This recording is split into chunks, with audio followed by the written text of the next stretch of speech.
एक लड़की इतनी शातिर कातिल कैसे बन सकती है? रात दिन मेहनत करा भैया, रात दिन मेहनत करा।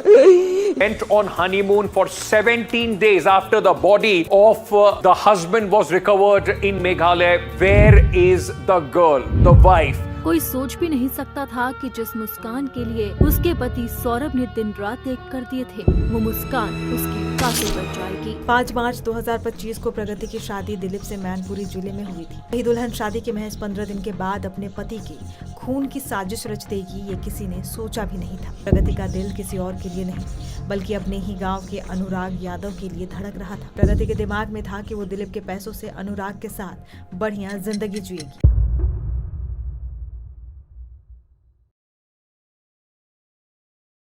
अगर टीजर देख के आपको लग रहा है कि ये वीडियो बहुत सीरियस है तो आप बहुत बड़ी गलत फैमिली में हो। ऐसा कुछ नहीं होने वाला है। गुड मॉर्निंग सिग्मा के गान गाने वालों और अपनी गर्लफ्रेंड से डांट खाने वालों। जैसे कि आप सभी को पता है कि इंदौर शहर में एक घटना हो गई है जिसमें वाइफ ने अपने बॉयफ्रेंड के लिए अपने हस्बैंड को मार दिया। पूरा इंटरनेट हर बार की तरह इस बार भी ये केस को निचोड़ रहा है, इंक्लूडिंग राजा भाई की सगी बहन।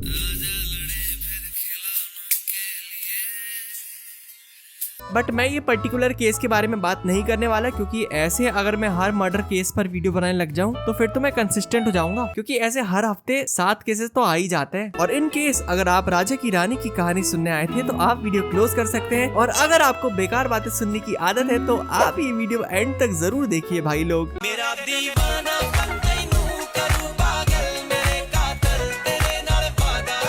मर्डरर्स की कहानी सुन के मेरे मन में 2 थॉट्स आते हैं, या तो ये लोग इंसान हैं और या तो ये लोग इंसान नहीं है, और दोनों ही बातें मेरे दिमाग की दही कर देती है। पहला है जो एक नॉर्मल इंसान नहीं है, जो भगवान पर उतना विश्वास ना करता हो, उसकी लाइफ का कोई रूटीन ना होता हो, उसका कोई दोस्त ना हो, ऐसी प्रैक्टिसेस करना जो शायद हमारे थिंकिंग के बाहर है, जैसे सेटन भाई की पूजा करना या अकेले में राखी का स्वयंवर देखना, और बहुत सारी चीजें होती है जो एक नॉर्मल इंसान नहीं करता है।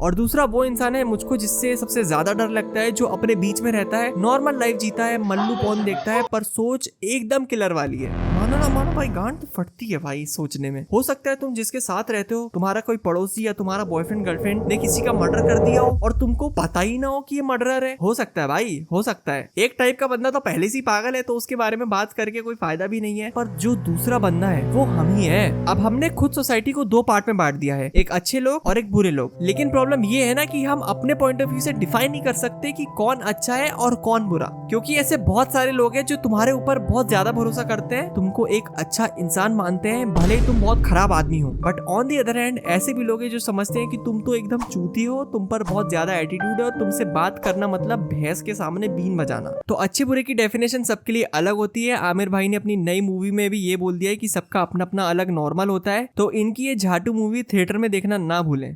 अब माहौल ना थोड़ा गर्म करने का वक्त आ गया है, तो मैं थोड़ा इंटेंस म्यूजिक चला देता हूँ। अगर मैं तुमको बोलूं कि तुम्हारे हाथ में एक गन है और तुम्हारे सामने एक बेकसूर आदमी चेयर पर बंधा हुआ है, तो तुम उसको बचाओगे या उसका भेजा खोल दोगे? रियलिटी में अगर कोई नॉर्मल इंसान ऐसी सिचुएशन में रहेगा तो 99% चांसेस है कि वो जरूर बचाएगा, मारेगा नहीं। पर 1% तो पागल होंगे ही, तुमको भी मालूम है। हाथ में गन है, सामने बंदा है, बार बार मौका नहीं मिलता है, उड़ा देता हूँ उसको। अबे भाई, ये वाली रीजनिंग तो बहुत इजी थी, अब तुम्हारी रीजनिंग मैं थोड़ी डिफिकल्ट कर देता हूँ। अब तुम्हारे सामने एक नहीं 2 लोग हैं, और उसमें से एक तुम्हारी मम्मी है और कुछ माफिया लोग हैं जिन्होंने तुमको 10 सेकंड दिए डिसाइड करने के लिए। अगर तुमने 10 सेकंड में दोनों में से किसी को नहीं मारा तो वो लोग तुम तीनों को उड़ा देंगे। एक रैंडम आदमी की जान बचाओगे या अपनी माँ की? मैं होता ना तो रैंडम आदमी की खोपड़ा पेटीज बना देता और अपनी माँ बचा लेता, और मेरे हिसाब से कोई भी होता तो यही करता। किसी की जान लेना हमेशा प्लान Z होता है जब तुम्हारे पास कोई ऑप्शन ना हो। जब तुम्हारे पास ऑप्शन था एक बंदे को बचाने का तो तुमने बचाया ना, पर जब तुम्हारे पास ऑप्शन नहीं बचे और प्रेशर आ गया तो तुमको वो बंदे को मारना पड़ा। अब मैं मारना प्रमोट नहीं कर रहा हूँ, बस मैं तुमको ये समझाने की कोशिश कर रहा हूँ कि एक नॉर्मल आदमी भी किलर बन सकता है अगर उसकी सिचुएशन टाइट हो जाए। अब कुछ लोग मर्डर मजबूरी में कर रहे हैं, ये तो हम समझ गए, पर जो ये लोग हैं लाइक वाइफ अपने हस्बैंड को मार दे रही है, हस्बैंड अपनी वाइफ को मार दे रहा है, तो इनके पास चॉइस नहीं है क्या? ऑब्वियसली है, पर इनके पास दिमाग नहीं है। रॉन्ड बहन की लोड़ी। समझो तुम्हारी शादी हो रही है और तुमको कोई दूसरी लड़की चुप्पा लगा रही है, तो फैमिली को बताओ ना भाई कि चक्कर चल रहा है मेरा। तुम्हारी जिससे शादी हो रही है तुमको उससे शादी नहीं करनी तो मत करो ना भाई। और अगर तुम्हारा बॉयफ्रेंड कोई छोटी जगह काम करता है तो उसको बोलो कि लौड़े पैसे कमा ले थोड़ा झटमल। मेरा लंडे जी ऐसी जिंदगी 300 रुपए में दिन भर लंड तगार को मेरा लंड नहीं। क्योंकि कोई भी बाप अपनी बेटी को ऐसी जगह थोड़ी भेजेगा जहां उसको 2 टाइम के खाने के बारे में सोचना पड़े। प्यार से पेट सही में नहीं भरता भाई। मैंने बहुत ट्राई करके देख लिया, कितनी सुंदर लड़की से प्यार हो जाए हर संडे बिरयानी खाने का मन करता ही है।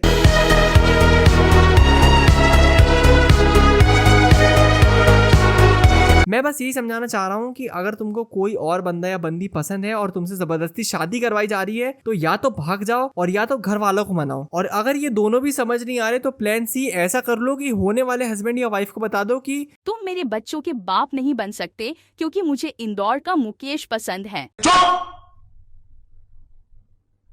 कुछ कह मत दियो। और आज की डेट में लड़कों को तो रीजन भी नहीं देना पड़ेगा, उनको बस बोल देना कि मुझको कोई और पसंद है, वो बिना बोले पतली गली से खिसक जाएगा। मैं भी होता तो यही करता। शादी करनी है, सुहाग रात भी बनानी है, पर सेक्स के चक्कर में मैं किसी से भी शादी थोड़ी कर लूंगा यार। इससे बढ़िया वो लड़की या लड़के को जाने दो। अगर वो किसी और से प्यार करते हो तो जबरदस्ती शादी करोगे तो हरिद्वार जाना पड़ेगा लोटे में। ऑन किलिंग का एक कोट है कि with the proper conditioning and the proper circumstances it appears that almost anyone can and will kill. मतलब ऐसा भी हो सकता है कि अगर तुमने मेरे चैनल को सब्सक्राइब नहीं किया तो 99% चांसेस है कि मैं आपको मार दूंगा। तो अगर आप अपने मम्मी पापा को प्यार करते हो तो सब्सक्राइब कर दो दोस्तों, सब्सक्राइब कर दो। कोई तरीका है भीख मांगने का? भीख तो हाथ जोड़ के मांगते, आप लोग तो दादागिरी कर रहे हैं। मैं तुमसे बहुत प्यार करती हूँ राहुल। हाँ सोनम, मैं भी।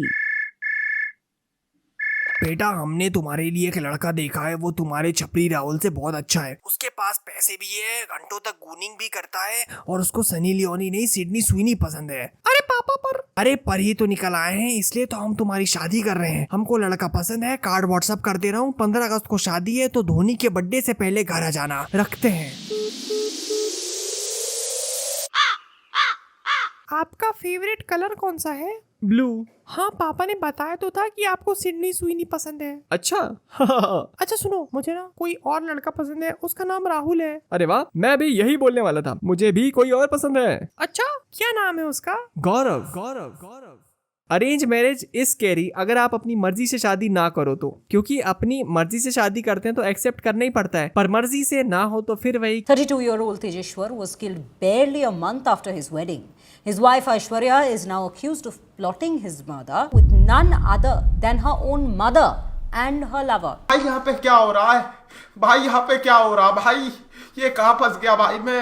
अगर समझो मैं हो गया 29-30 का, ठीक, और मेरी शादी नहीं हुई, ना गर्लफ्रेंड बनी, तो मैं कब तक मुट्ठी मारूंगा भाई? तुम ही बताओ। एक टाइम बाद तो मेरा भी मन करेगा ना यार कि थके हारे बीवी और मैं ऑफिस से आए, बाहर बारिश हो रही हो, बढ़िया खाना पीना खाकर हम बाहर बालकनी में बैठे हो, बढ़िया प्यार भरी बातें कर रहे हो, हमारे 2-3 बच्चे हो। हाँ तो मैं क्या बोल रहा था, तो मैं कब तक खिलाऊंगा भाई यार? मुझे भी तो जीवन साथी चाहिए होगा ना। और सेम कोई लड़की भी होगी जो कुछ एक्सपेक्टेशन लेके चलती होगी शादी को लेके कि मेरा हस्बैंड मेरे लिए फूल लेके आएगा, खाने की तारीफ करेगा, एक्सेट्रा एक्सेट्रा। मेरे कहने का मतलब ये है कि हमेशा लोग लव मैरिज के खिलाफ नहीं रहते, कुछ लोग अरेंज मैरिज भी करना चाहते हैं और कभी कभी मन से भी हो जाती है अरेंज मैरिज। पेरेंट्स भी आजकल बहुत उच्च विचारों के हो गए, वो लव मैरिज के लिए मान ही जाते हैं। प्रॉब्लम तब आती है जब लड़का हिंदू हो, लड़की मुस्लिम हो या वाइस वर्सा, लड़का गरीब घर से हो, पैसा ना कमाता हो। अगर लड़की नहीं कमाती तो चलता है, बट लड़का नहीं कमाएगा तो नहीं चलता भाई, कहीं नहीं चलता। और बाकी तो अब सब चल जाता है, उतना कोई लोड नहीं है। और अब तो अरेंज मैरिज में ही इतने लफड़े हो रहे हैं तो पेरेंट्स भी बोलते हैं कि लव मैरिज ही कर ले, कम से कम मिलने आएंगे तो घर में मिलेगा, ड्रम में नहीं। तो अगर कोई कपल शादी करना चाहता है तो इसी वक्त करे, इससे ज्यादा अच्छा मौका आपको कहीं नहीं मिलेगा। और कार्ड मुझे इंस्टाग्राम में भेज देना, फ्री का खाना मैं कभी नहीं छोड़ता।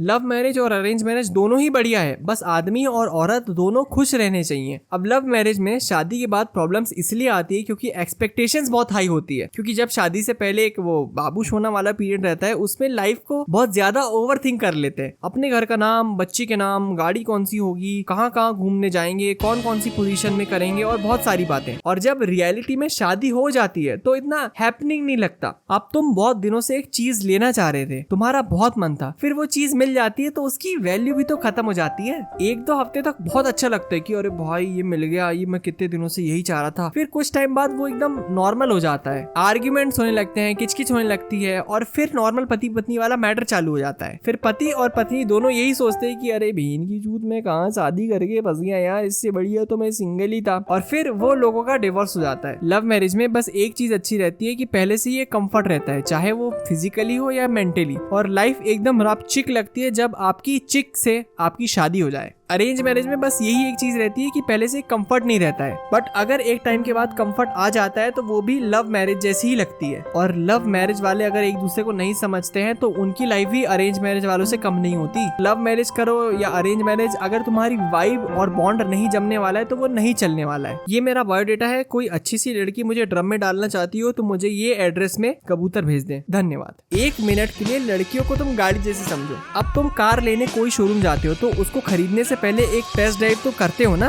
उससे पता चल जाता है कि कार कैसी है, कोई प्रॉब्लम तो नहीं है और मैं जिंदगी भर चला पाऊंगा भी या नहीं। तो मेरे कहने का तात्पर्य ये है कि एक बार अरेंज मैरिज करने से पहले अपनी होने वाली वाइफ को राइट करके जरूर देखें। छी यार भाई, बहुत गंदी advice. At the end of the day मैं यही कहना चाहूंगा कि गोत्र इधर उधर हो जाए तो चलता है, लेकिन वाइब मैच जरूर होनी चाहिए। भले आप अरेंज मैरिज कर रहे हो या लव मैरिज, बस कोशिश करना कि शादी के बाद किसी और की जिंदगी ना खराब हो जाए तुम्हारी वजह से।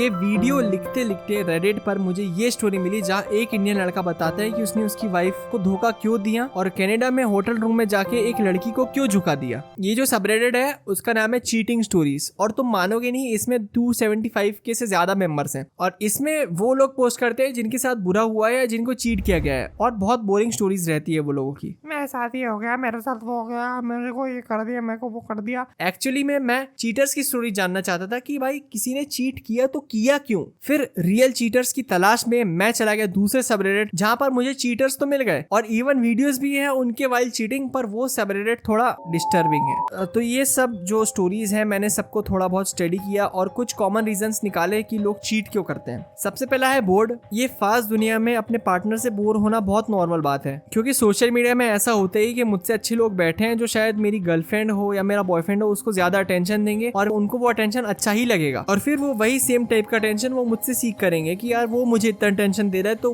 तू मुझे क्यों नहीं दे रहा है। उसके बाद है नीड्स। नीड्स का मुझे शायद बताने की ज्यादा जरूरत है नहीं। नीड्स में बस मटेरियलिस्टिक नीड्स है और फिजिकल नीड्स है। मेंटल नीड्स बहुत कम लोग आजकल सीख करते हैं। आई डिजर्व बेटर वाला एटीट्यूड तो हर इंसान के दिमाग में इनग्रेन्ड है। आज आदमी के पास जो है वो उसमें खुश नहीं है, इंसान को हमेशा बेटर ही चाहिए। ये सारी चीजें जो रहती है इसी वजह से लड़का कोई भी लड़की को झुका दे रहा है और लड़की भी किसी से झुक जा रही है। जैसे ये स्टोरी में जो लड़का है he was not getting enough sex. अब कोई नॉर्मल आदमी होता है तो अपनी वाइफ से बात करता है ना कि यार मेरे को थोड़ी सी पूसी चाहिए, पर ये बावली आंट ने सोचा कि अरे अड़ो इसको बोलने से अच्छा तो किसी और को झुका दूंगा मैं। एक एवरेज इंडियन दिन के 3 घंटे इंस्टाग्राम स्क्रॉल करता है। अब जो वो कंज्यूम करता है वो वही बन जाता है। इंग्लिश में इसको इन्फ्लुएंस बोलते हैं और हिंदी में इसको संगत बोलते हैं। इंस्टाग्राम ने चीटिंग को तो बहुत नॉर्मलाइज कर दिया है। आप देश के कोने कोने में देख रहे हो कि एक लड़का है या एक लड़की है जिसके मल्टीपल पार्टनर से वो चीटिंग करता है और वो बहुत खुश रहता है या रहती है। अब तुम बहन के भाई वही चीज देखते हो और तुम्हारा चल जाता है दिमाग। तुम बोलते हो कि भाई यार ये तो मैं भी कर सकता हूँ और तुम चीट कर देते हो। फिर तुम्हारे साथ जो लॉयल पार्टनर था वो भी अब किसी के साथ लॉयल नहीं रहता, फिर वो भी चीट कर देता है और फिर वो साइकिल चलती ही रहती है। चीटिंग भी इसलिए हो रही है क्योंकि अब लोगों की एक्सपेक्टेशंस बहुत हाई हो गई है। Hookup culture, micro cheating, casual dating जैसी चीजें ही है जो रिलेशनशिप को खराब कर रही है। अब बाहर के लड़के अपनी गर्लफ्रेंड के लिए गार्डन सजा दे रहे हैं, कार दे रहे हैं, उनको फोन दे रहे हैं। अबे तुम्हारी EMI नहीं कटती है क्या बहनचोद? जब देखो तब तुम कुछ नया दे रहे हो। भाई इंडिया की लड़की तुम्हारी वजह से साला हमको भाव नहीं दे रही है, और जो देती भी है उनकी डिमांड्स और एक्सपेक्टेशन भी बहुत हाई है। मैं भी जेंजी का प्रोडक्ट हूँ। हाँ, मेरी भी एक्सपेक्टेशंस बहुत हाई है। मैं भी चाहता हूँ मेरी गर्लफ्रेंड हाथ पकड़ के मुझे PS5 दिला दे, मुझे गोदी ले ले, मुझे गेमिंग PC दिला दे, बट मैं चीजें अवेयर हूँ ना कि ऐसा नहीं होता है। This is not the reality. Even मैं भी सिचुएशनशिप जैसी चीज में फंस चुका हूँ और बहुत खराब लगता है यार। लाइक ना तुम उसके कोई परमानेंट बॉयफ्रेंड हो, ना वो तुम्हारी कोई परमानेंट गर्लफ्रेंड है। अगर वो कल जाके किसी के साथ सो जाए तो देन तुम कुछ नहीं बोल सकते क्योंकि तुम्हारे बीच में तो सब कैजुअल है ना। और सेम टाइम में you can also have multiple partners, मतलब दुनिया भर की चूची मिलेगी दबाने, लेकिन लॉन्ग टर्म में तो उसका कोई फायदा नहीं है ना। और यही रियलिटी है। लोग परमानेंट रिलेशनशिप इसलिए नहीं चाह रहे क्योंकि वो बहुत सारे लोगों के साथ सोना चाहते हैं या सेम टाइम पर इमोशनली कनेक्ट रहना चाहते हैं। मैं खुद स्क्रॉल करता हूँ तो कोई लड़का लड़की बिस्तर में बढ़िया कडल कर रहे हैं, कॉफी डेट्स पर जा रहे हैं और मैं बहन की चूत सोच रहा हूँ मैं कौन से राहु काल में पैदा हो गया कि मेरे को ये सब देखना पड़ रहा है। भाई मैं इंदौर में रहता हूँ, मेरी बिल्डिंग में पानी नहीं आ रहा बहनचोद 2 दिन से। गांड में बॉटल के पानी से धो रहा हूँ। मेरे को तो नहीं लगता कि ये लोग की लाइफ में ऐसी प्रॉब्लम्स आती भी होगी कि धोने के लिए पानी नहीं रहता। और इसलिए ना ये सोशल मीडिया मुझे बहुत खराब लगता है। लोग अपनी लाइफ के अच्छे पार्ट दिखाते हैं लेकिन बुरे पार्ट छुपा लेते हैं। अब जिन लोगों की लाइफ के लौड़े लगे ना, वो लोगों के अच्छे पार्ट देखते हैं और बोलते हैं यार मेरी लाइफ तो एकदम खराब चल रही है। तो यही चीज ना मुझे बहुत खराब लगती है और यही चीज लोगों के दिमाग को बहुत ज्यादा अफेक्ट कर रहा है। एक लास्ट चीज है जो बहुत ज्यादा कॉमन है, वो है जेनजी फोमो। अब रिलेशनशिप में रहने से होता ही है कि तुम बहुत सारी चीजें मिस कर देते हो, बट एक ये भी बात है ना कि तुम हर मिनट हर सेकंड कुछ ना कुछ मिस कर ही रहे हो।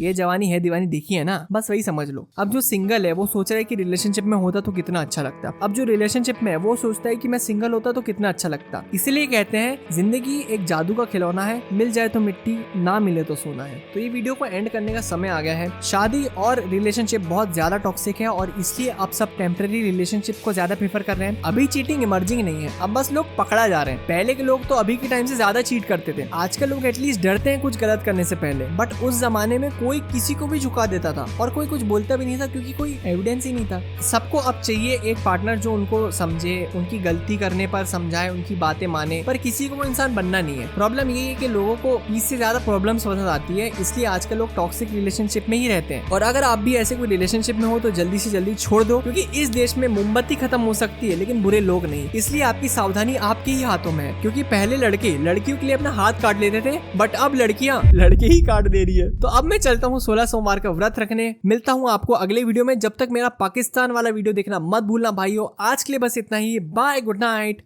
शब्बा खैर, बाय बाय हो जा भाइयों, बाय बाय।